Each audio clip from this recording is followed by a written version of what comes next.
You know what I love? PlayStation. You know what I also love? Platformers on the PlayStation. You know what I don't love, however?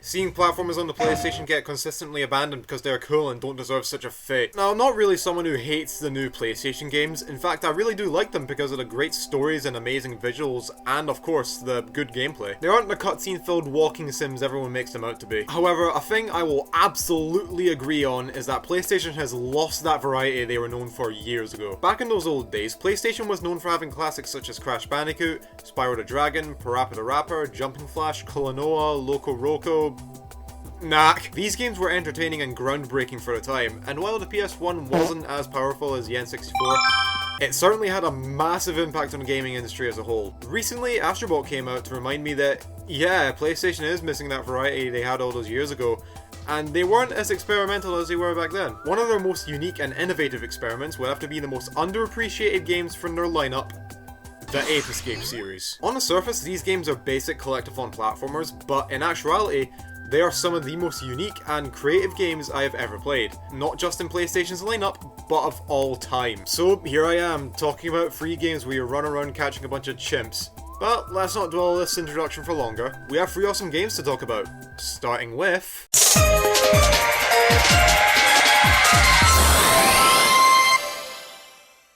The story of Ape Escape is as basic as you can get. You play as a kid named Spike, or Kakeru if you're a filthy weeb, who has to stop a hyper-intelligent monkey named Spectre, who was a circus animal that got one of the professor's helmets into his hands. How the helmet ended up in the circus is because... he and all the other monkeys escape the circus and end up traveling back in time to cause chaos in each period to rewrite history so monkeys could become the dominant species. Oh, and take over the world, you can't forget that. The professor sends Spike a stun saber and a monkey net, so now it's up to Spike to capture all the monkeys, stop Spectre, and save the world. Oh, and that albino bastard also mind-controlled Spike's best bud, Jake, or Buzz if you're a filthy Brit, so that ups the ante quite a bit. This game fully embraces its crazy premise from start to finish, and it's incredibly entertaining, topped up with super cheesy voice acting. Spectre, what's going on here? The future is mine! Where is Spectre? I haven't found him yet. What about Jake? Nope, everything is under control and coming along very nicely, according to plan. I still need them to help me, so they're not going anywhere. Ah! Ooh, please help me! But enough of that, let's talk about the real reason why Ape Escape is so damn good. This game was one of the first PS1 games to take advantage of PlayStation's newest breakthrough accessory at the time, the DualShock controller. You move Spike with the left stick, which isn't really groundbreaking nowadays, but the right stick is a joyride for your thumb. Every single gadget is controlled by the right stick, and it makes for such a fun and satisfying gameplay flow. You start with a stun club to hit enemies and monkeys with, a monkey net to... wait, what does it do? But as the game goes on, you get more gadgets to add to your arsenal.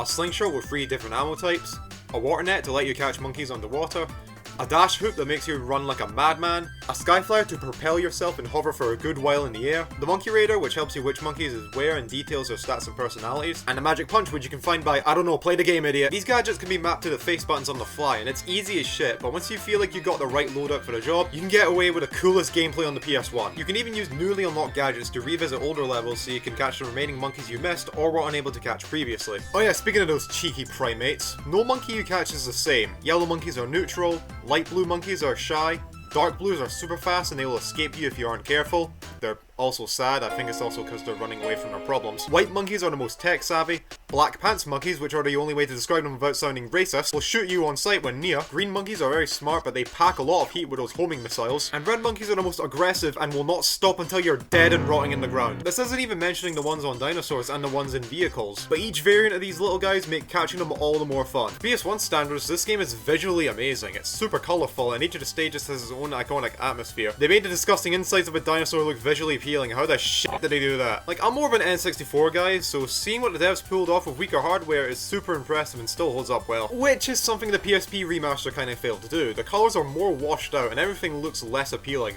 Not only that, but the gameplay is also neutered in comparison because you're limited to 3 gadgets and not 4. Plus the PSP has no dual analog sticks, making it not as precise or fun. I don't know why I brought it up, but I'm saying this because Ape Escape P sucked out my soul and pissed on it. Sorry, I'm getting off track. During your adventure you can get challenged to a race by Spike's brainwashed buddy, Buzz, and he does not let up in these platforming races. These challenges, while challenging, are indeed optional, but if you push yourself you get 5 Spectre coins when you win. Though these things only really unlock mini-games, which they are fun, don't get me wrong, but the fun wears off after a few minutes. The only one out of the 3 mini-games I played for more than 5 minutes was probably Galaxy Monkey, probably because I like it when things go shooty bang bang. I said probably twice, I am a threat to grammar. Going back to the monkey radar for a second, not only does it show you each of the monkey's stats letting you think about how to approach catching them, but they even have little bios to fit their personality, which is something that's really cool that the devs went the extra mile for. We got Moko, who's totally out of it. Ringo sneaks out to clubs, yet for some reason he's sitting on a guillotine. I think his last attempt at Riz went badly for him and he wants to end it, I don't know. Alphonse, who dreams about being Spectre. Yeah, keep dreaming, buddy. 87, who's older than he looks. I mean, he's 87, so like. Stu, who split his skull diving. Idiot. Jackie, who's angry and unfunny. Can relate. Devenium is lovably unstable. Also can relate. Igor, who gets beat up a lot. Okay, well, wow, that's just kind of sad. And Shadow misses his mum and dad. Probably because they saw him play Minecraft Legends, so quite frankly, he deserves to be orphaned. And many, many more. There's so much variety to these little guys. The devs didn't even need to do this, but they did, and I will forever appreciate that. During your time traveling escapades, you'll gain access to a bunch of vehicles. Well, by a bunch of vehicles, I only mean 2. Sorry. The raft boat and the tank. Now I don't know who the hell gave a 10-year-old boy a license to drive a tank, but let's not think about that for a while, okay? Like the gadgets, these things are controlled by the analog sticks, but instead of 1 stick, it's 2.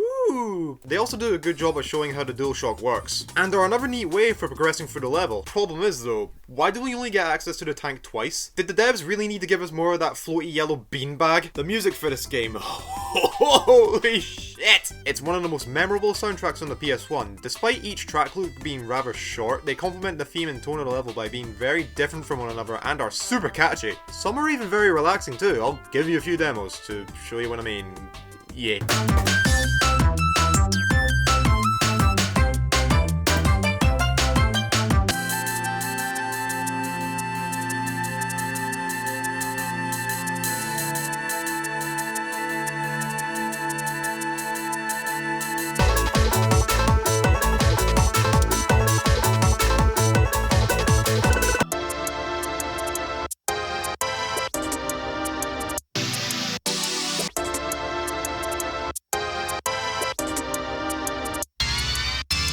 I don't know, man, there's something so distinctly PS1 about the soundtrack that no other game can replicate at the time. It's such a bop. Well, Bomberman Hero does exist. That game's music reminds me of Ape Escape just a little bit. One thing I've found odd about Ape Escape is that there are barely any bosses. Yeah, there are the 2 races in the car fight with Buzz, those 2 bosses at the end of the last stage of the last few worlds, and the final boss, but at the same time I suppose Sony wanted to showcase how the DualShock works and wanted to make sure they felt natural for the whole package instead of shoving in a bossy at the end of each level. Which I can honestly get behind, not gonna lie. That was just a wee nitpick I had. Another thing worth note about the voice acting is that in the US and the UK, they're all different. I played the NTSC version of the game because let's be real, PAL versions are choppy as sin, but I don't know how it sounds in the UK, so let's give it a listen, shall we? Oh, okay, I got it. This becomes this, and when it becomes that, this goes like this, therefore that became this. We did it, Katie!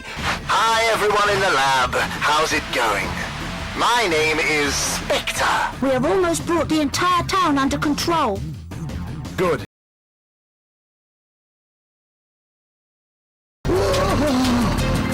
Please help me.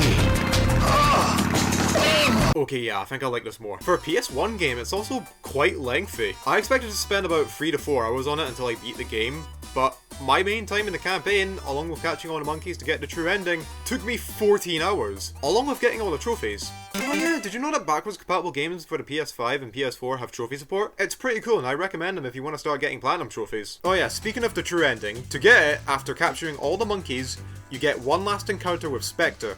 All in space too. One question though, for real, how are you breathing? But yeah, like most of the other bosses, this is pretty standard. You weaken him with your gadgets, catch him, send him back to the circus, credits. But they're blue this time instead of... acid. Now what is this true ending, you may ask? The characters run into the sunset and Spectre's back with his owner. Was that really worth all the hassle? But yeah, Ape Escape? Bloody amazing. It's a huge classic for the PS1 and still holds up incredibly well. It's no wonder it's still remembered for its innovative controls, engaging level design, endless charm and personality, and peak voice acting. The game performed really well. It sold 700,000 copies in Japan in its first 3 days, over 293,000 copies by the year's end, and more than 500,000 overall. And in the United States, it sold more than 600,000 copies, and the total tallies up to 1.1 million units sold. It was a big hit for the PS1 at the time, and was practically everywhere, like a disease. And like most diseases, they get a sequel.